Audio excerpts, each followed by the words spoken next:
ഭരണങ്ങാനം ആശുപത്രിയുമായി പൊക്കിൾക്കൊടി ബന്ധമാണെന്ന് Mani C Kappan MLA.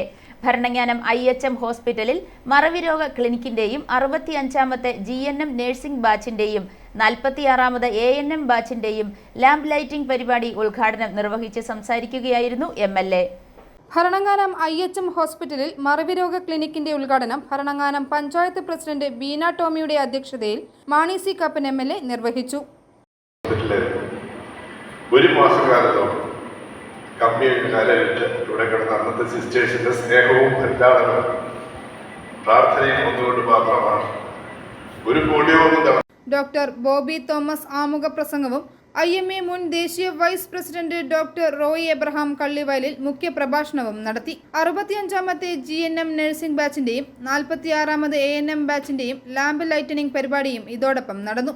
Administrator Josbin, doctor G Harish Kumar, sister Joan Chunkappura, Rajakrishnapuram, sister Mini Thomas, sister Elizabeth Manjali, sister Fonsy എന്നിവർ ആശംസകൾ നേർന്ന് സംസാരിച്ചു. i4U news, Pala.